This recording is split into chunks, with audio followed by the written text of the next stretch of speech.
Firstly, some people sometimes have the image of emotional regulation as suppressing emotions. I would love to live in a world where everyone is super, super good at helping the people they care about get back to these kind of states of peaceful, flowing, open, calm. And so to me, emotional regulation is about how well can you healthily process an emotion and get back to that kind of baseline, flowing, calm state. What I have seen, both for myself and the people around me, is that there definitely hasn't been a skill that has been kind of higher ROI in terms of just like feeling good. All problems are people problems. All people problems are like emotional problems. And I'm using all here kind of in a bit of exaggerated way. It's like not quite all, but like basically all. And so the extent to which you are good at helping the people you love and care about, your partner, your kids, your close friends, your close family, get back to those states of peace. And also with yourself, just the better life is going to feel. I think people's standard kind of ranking of the context where they most care about using resonance. One is like helping others, you know, when they're kind of stuck or upset or something like that. 2 is conflict. 3 is with self. And then 4 is casual conversation. Some of the things I think that people often do when emotions are involved for someone else that I would describe as not resonance. Now, these things aren't necessarily bad. It's just that my view is that they're unhelpful when emotions are present for the other person. It's like these things can be great if they're done after the emotions are dealt with. And so this is like giving advice, like here's what you can do. That's a huge one. Just generally giving logic and rationality and reasons and explanations like, oh, here's why this isn't an issue. You're actually not thinking about this part of it. So it's actually not a problem. Another similar thing, reassurance, like, oh, it's actually going to be okay. Like you don't need to worry because of this, this, and this. Those are all well intended, but they don't quite have the desired effect. Then there's also like fixing or distracting, like, let's go do this, let's go do something fun, blah, blah, blah. Or like, here, like, let me actually just solve it for you to like get you out of your uncomfortable emotions here. And then probably the last one, and this one's kind of I find it sometimes a funny one, which is when someone says like, oh, I understand, or like, I hear you. My expectation whenever someone says that is that the other person is going to feel very not understood because it's like they kind of you're trying to convince them that you understand them rather than demonstrating that you understand. And then the resonance thing, there's like 3 main tools. It's like copy statements, guess statements, and exaggeration statements. So I'll do a quick example and then we'll go into the thing. This is from someone that I was teaching resonance to. They were skiing with their girlfriend and their girlfriend was tired and kind of wanted to stop and was sitting down kind of mid-slope. And I think their default response was kind of more of the reassurance, like, you know, oh, like you're doing really great. Like you can keep going, kind of trying to fix the emotion that way. The resonance example might be something more like, oh, like you don't want to do this slope in the first place. And the guess might be like, I bet you wish we were just back at the cabin. And the exaggeration might be like, oh, you only did this run because I convinced you to do it. And you wish you had not listened to me because you knew you didn't want to do it in the first place. So you're making a really big deal of it all. You can resonate with someone about something they're excited about. You can resonate with something about they're happy about. You can like, it's not only a tool for kind of, you know, quote unquote negative emotions. So first tool, copy statements. I will give you a thumbs up when I say something and then you just say back to me something that has 3 or more of my exact words. And I'll do kind of like I'll kind of snap my fingers at the same time. So if someone's just listening, they kind of know what's going on. There's a lot of stuff that I would like to communicate to people about resonance.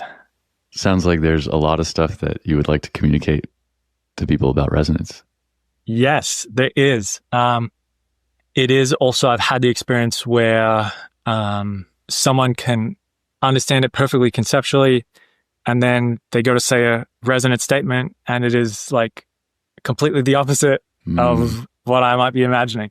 It sounds like even if people understand it conceptually, you have this experience where when they try to do it, it's nothing like what you were imagining. Yes, exactly. And also, you know, I've seen for me and some of the other people that I've taught it to, I mean, for me, it's, you know, completely life-changing. Number one skill I wish I could give to my younger self. For a small percent of people, it's like game changer. And so there's also some thing of like, oh, I would love to figure out ways of how to transmit it to people without needing to, one-on-one teach everyone. But You've seen that it's life-changing for you, and that it's a game changer for a percentage of people. That's right. And you want to find ways where you can share it with more people without doing it one-on-one all the time. Yes. Awesome. Great. That's 3 in a row. It sounds so simple. It's like, oh yeah, you're just copying the same thing. And then, but people will do that. And then they add other things that make it very much not a resonant statement. And it's not going to resonate in most cases. I had to very consciously avoid paraphrasing. It became kind of challenging, actually. Yeah, your brain's trying to like avoid, you're kind of thinking through your default response, and then you have to like actually consciously think of something else kind of. It sounds too simple to simply repeat your words back to you. Totally. So I feel like, I gotta like show that I'm actually listening by like putting in my words or something, because any parrot can just repeat the same words. And sometimes people worry. It's like, isn't that just going to look like I'm mocking them, or like, does that look silly if I just like say the exact same thing back? And it's like, it can as an observer. Like if you're observing someone resonating someone else and using a copy statement, like, well, they're just copying what they say. But for the listener, like, they feel very resonated and heard. This stuff is so hard because the people that you're, in most close relationship with, you have hundreds of thousands of conversation reps with them of whatever you started doing, when you were like 3 years old or 2 years old or whatever. So of course that's going to be like, that's where all the gravity goes in the conversation, is like to whatever, like, and especially in situations of stress too, because if you're stressed, like your body is going to go to, oh, what's the tool I know best that I'm, most sure isn't going to have a strange outcome? Like, oh, I'll go back to the communication method that I learned when I was 2. Like that's probably the ideal one. And it's valid because it's like, it's the least uncertain. Like our bodies obviously love certainty, because, uncertainty is danger, and like the tiger that's going to, eat you kind of thing. Okay. Tool number 2, guest statements. So it'd be kind of same thing, get 3 guest statements in a row. And what a guest statement is a copy statement first, followed by a guess that starts with either but, because, or you wish. And then a couple tips on the guess. It's like in the skiing example, you want to do more negative guesses rather than more positive guesses. You wouldn't want to do like but you also know like that it's going to be fine and you're going to be able to do it. Right. You want to let me go to the positive first. You want to go to the negative, because like that's going to be that's almost always the stickier one. Let the other person add the positives, basically. You want to use the words that you think I might use, not your analysis. An error mode that I see in people is they'll do like and it seems X, Y, and Z, and then they give you their analysis of what the other person is like thinking or feeling. And it may be correct, but like it's not going to land as well with the other person. What lands well with the other person is like what they would say. So they may be feeling sad, but if you say, oh, it seems like you're feeling sad, but if that's not what they would say, like they're going to reject that, because it's like you want to deal with what's on the surface for them, like what they're ready for, all this kind of stuff. I remember there's some times of like resonating my son, who's like 3.5 now. And this was, I don't know, maybe like when he was maybe around 3 or something like this, or 2.5 or something. And there was like a few times where it's like, I resonated about something and like, oh, you're sad. And he's like, no, I'm not, but like my sister is. He's like, and it's like, so then I just resonated his sister, and it's like I'm resonating him by proxy. It's kind of thing. So like that's a general principle of resonance is like you're working with the other person's experience, wherever it is, whatever it is, and it's all about kind of being in the other person's world and kind of helping them communicate whatever parts of them want to communicate, like helping their emotions do their job of communicating a thing. And so the very specific practical thing of that is like, if I see something and you think like, oh, I'm angry, instead of saying, oh, Chris, like, you're angry, you would say like, oh, Chris, like, it was your thing. Like, you didn't want them to do it. Like, you're going to use the words that I'm going to use that are angry words rather than saying, oh, you're angry. And guess statements are copy statements plus but, because, or you wish? Correct. That's right. Okay. Nice copy statement kind of thing. Yeah, there's a lot of stuff that I'd like to communicate about resonance, both the kind of excitement about it, but then also the reality of that it's like challenging to onboard to without live feedback or something like that. There's a lot that you want to communicate about resonance, but you wish it would be easier to communicate it at scale and onboard people. Totally. I would love that. That'd be so good. I wish there was some yeah, absolutely. I wish there was an at scale way that I could onboard people to it in a way where they would get to baseline of the skill where it's enough for them to have that kind of magic moment experience, which doesn't take very much. It's just that I haven't, succeeded in doing it any kind of async ways yet. You want to get people to this magic moment experience, but you haven't found a way to do it asynchronously. Right. And you wish you could. Yep, totally. And also, I know that if there's something to figure out here, eventually I'll figure it out. And it's also kind of a fun journey. It's a puzzle. I like solving puzzles. This is a fun puzzle. It's I don't need to, force myself to do any of it. It just is a great hobby. So, I'll get there when I get there kind of thing. Yeah, it sounds like it's a fun journey for you because you enjoy solving puzzles and you have faith that you'll get there when you get there. Totally. The way that I conceptualize it is copy statement is oh, he understands me. Guest statement is oh, he kind of sees what I'm going through here. And then, so if you're doing casual conversation, you're probably only going to use those two because exaggeration statements, can be harder to use in casual conversation because they can seem a little maybe they're going to seem a little more extreme or more weird or something like this. But if there is any situation with some kind of stuck emotion, the exaggeration statement is the piece that does the work. I saw that you had Michael Johnson on your podcast, and I remember reading his neural annealing piece a couple of years ago. I think that it's a pretty, for the TLDR, for people that haven't read it, is, or at least my understanding of it, is kind of the brain. You could think of it almost I'll use a glass blowing analogy. It's if the brain is cool, then it can't really reshape in the same way that when glass is cool, it's not going to reshape. So it needs heat or energy added to it so that it can kind of become malleable and reshape. And the challenge is that some areas of our brains kind of get stuck in these suboptimal valleys. And so we need some kind of injection of energy to allow that part to basically heat up and then recool. And I think that that's kind of why exaggeration, my guess is that's kind of explains why exaggeration statements work, because it's kind of you're taking a thing that's stuck and you're exaggerating it until it has enough energy that it can then kind of reflow and recool. I may be totally wrong. This is just more of a vibes feel. Checks out to me. I like it. I like the image. Nice.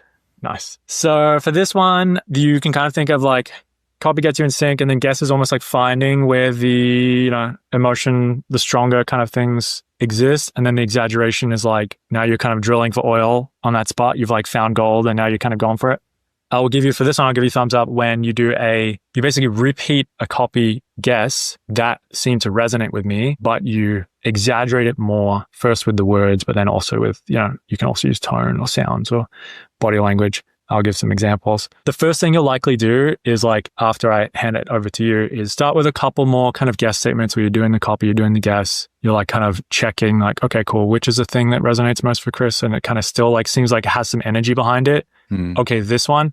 Okay, great. Now I'm going to slowly start kind of exaggerating this one up until it seems that one's kind of done, which is an experience, sometimes an experience I have with resonance. It's it's so weird because it's so different to how conversations can go sometimes without resonance, where it's someone has something that they're really emotional about and you do a really good job of resonance. And then it's just all of a sudden, that thread of the conversation just disappears. So back to exaggeration statements. For this one, I'll give a thumbs up when you do a guess. So it's, which a guess contains a copy. So it's a copy and a guess, one that resonated with me. And you're going to kind of slightly exaggerate the words of it. And you're going to basically then keep exaggerating the words of it.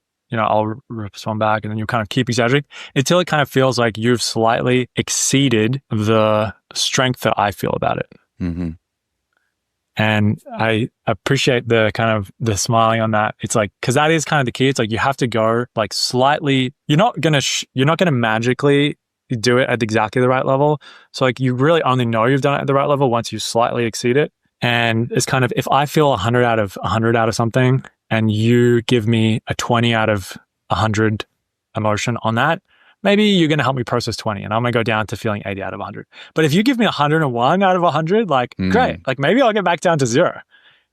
Have you ever done foam rolling? My wife likes this analogy. Like to her, she thinks of this as kind of like the foam rolling part of resonance, where it's like you found the spot and now you're just going to basically hold it on that spot until the kind of tension releases and that spot's done. 15 to 30 seconds is kind of like what it ends up being. Like on average, sometimes it's a little longer. Sometimes it's a couple minutes. And a lot of times it's shorter if it's a small thing. But sincerity is key. I would say avoid jokes. Doing exaggeration is an awesome, like advanced form of resonance. And I think, humor and comedians are like really good at resonance. A joke that resonates is going to be something that's lands much better. And, but when I see people that are new to resonance I sometimes see people try and do like a jokey kind of guess, and it often has it doesn't help the resonance, I would say. But totally is a advanced tool that works. If I'm saying like, yeah, it's fine, then you might notice in my voice that like I'm saying it's fine, but my voice is kind of saying it might not be. So then your response might be like, some of you it's fine. You also kind of think that it's terrible. And then I might be, yeah, I guess. And then like, you also like, maybe it's not even, part of you feels like it's more than terrible. It's kind of like the worst thing that could have happened to you right now. Yeah. And, you can kind of keep going until I'm like, well, yeah, it's like about that. And then you kind of know that you found the right level, and then you kind of hold that for a little bit, and then you're done.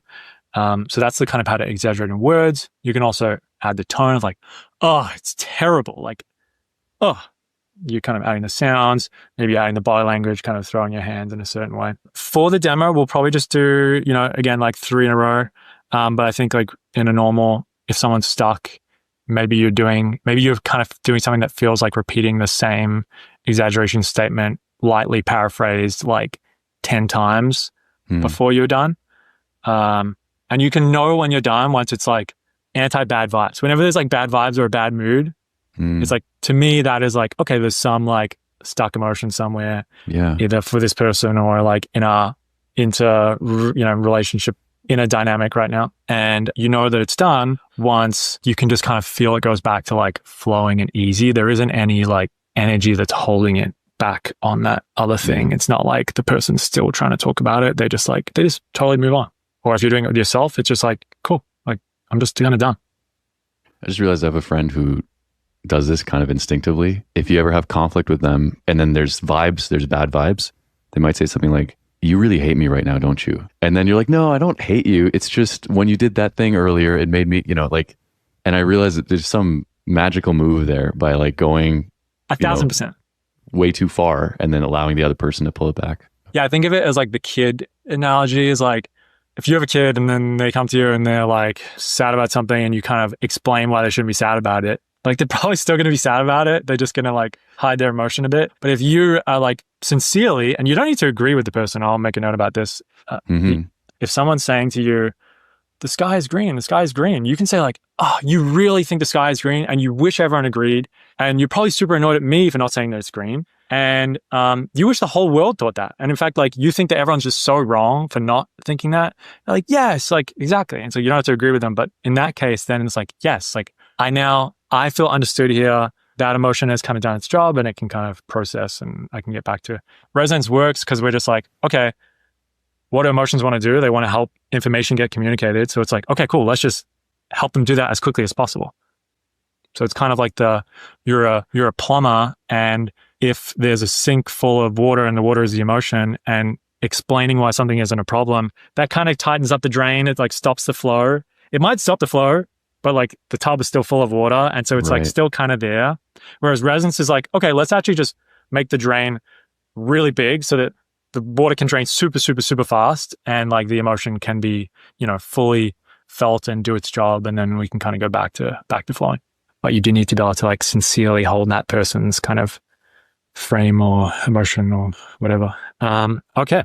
Let's go into this. So yeah, the cue I'll say is like, start with a couple copies and guesses, find the thing that you think resonates. And then once you think you find that, then start the exaggeration ramp first with words. And then once you kind of have hit the right-ish level on words, then you might try the tone, the body language, that kind of stuff. The default thing is that like, I would say probably majority of people can't do this on first go. So, very reasonable outcome of like we do it and it's sticky, and that's totally a normal outcome for this as well. Cool. Okay, so yeah, I'm excited to teach people the resonance stuff, and I would love to find more people that kind of see it as beautiful as I see it, kind of thing. I'm well aware that it's tough to onboard people to it. You would love to teach people about resonance, but part of you is a little bit frustrated that not everyone immediately gets it and sees it the way that you see it. Mm-hmm. And you wish that the magic would just be more clear. Totally wish the magic would be more clear. I wish it's like, I get that it's hard. It's like I view it as like fault of the teacher kind of thing. I really want to find a way to like teach it in a more scalable way. That'd be great. But it's like, it has to work. You want to figure out how to teach it in a way that's scalable, where it works. And you wish you knew how to be the teacher that could do that. Totally. Oh, by the way, I should have also kind of snapped on the first one as well. Whenever you do a guess and it's not the right guess, that's still resonant thing. People always appreciate, and it's always a helpful thing to give someone a sincere guess at what you like think they might be trying to put into words. So it's always kind of a resonant thing. I'm sure there is going to be some way, and I'm going to find it's going to be cool. But also, like, there's part of me that's like worried. It's like, fuck, like that was talking for like, I can't find the way. And some of the other projects I've done have like, been more about helping people raise money or get jobs or like earn more money and things like this. And it's like a lot easier to get people to care about that. And I wish that as much as people get about all that stuff, they care about the resonance stuff, which I see as like, being more helpful to people's lives. So there's probably also a bit of that. I want to find the thing, and I would be sad if like I can't find like a more scalable way. And I also wish that I wish that it was as juicy as helping people, increase their income and this kind of stuff. Yeah. You want to find how to teach this in a scalable way. There's a part of you that isn't 100% sure that you'll be able to do that. And that makes you kind of sad.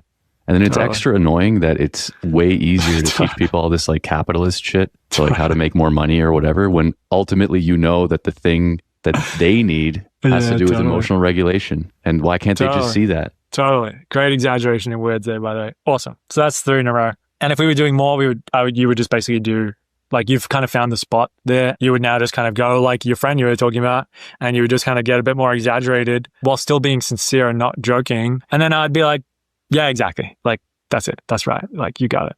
And it would be kind of just like done. You did great. You did great on the copies. You did great on the guesses, and you did great on the exaggerations, which I'm not shocked about given your background as a coach. Awesome. Of course, in real life, when you're using this, like, don't do it in the stodgy way. We did it in the demo of tool 1, tool 2, tool 3. It's like purely intuition-led tool, because you have, hundreds of thousands of reps of regular ways of communication. You just need to get like, 100 or 20 conversation reps of using resonance, just enough so that your body is comfortable using it when it thinks it might be helpful. And then your body's just going to automatically use it without you thinking about it, once you've kind of got through that, installation hump or something like that. Mm-hmm. Something that feels a little bit awkward in a way that almost feels like I'm doing something wrong. I'm making statements about someone else's experience, and I'm saying you, as opposed to asking questions or because you're like, I don't want to talk onto someone's. I don't want to put words in someone's mouth. This kind of stuff. Mm-hmm. What I normally tell people that have that kind of concern is like, you actually, like, the simplest thing is just to modify them, and you can just basically add question marks to everything. So if you prefer to do it as more of a question, everything the same, but just kind of question tone, basically, like question tone at the end, kind of ask it as a question. And you can also add more kind of checks in there as well if you prefer. So it's like when you're kind of doing the guesses, it's like you do a guess, like, is that right, kind of thing? Or you just kind of say the guess, like, is it kind of this? Or like, is it more like this or kind of more like this? Yeah, so that totally works. Still very much resonance. Doesn't have to be statements. I just think of them as another tool and kind of use whichever method works. Both of them work great. So just to recap, it's copy statements where you use 3 or more words that the other person just used. Mm-hmm. It's guess statements, which is a combination of copy statements plus but, because, or you wish, or you guess what's going on with the person and what it means to them.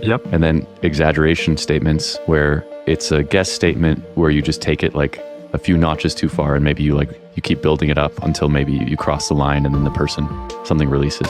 That's exactly right. Yeah, good recap. Is there anything you'd like to leave the listeners with as we close? What I would tell, my past self, and what I think is true for a decent portion of people, is that the more practiced you are at helping the people around you process their emotions, the better their lives will be, and also the better your life will be. And then doing the same thing with yourself, game changer skill. And it's very, very learnable with practice, like on the order of like a couple hours, 2 to 3 hours, I think, like get someone to the point where they can hit the magic moment and then like be kind of in it and using it in conversations and just kind of getting better automatically. And I hope that whenever people have questions about emotional regulation or resonance, send me a DM on Twitter. My handle's @ChrisBarber.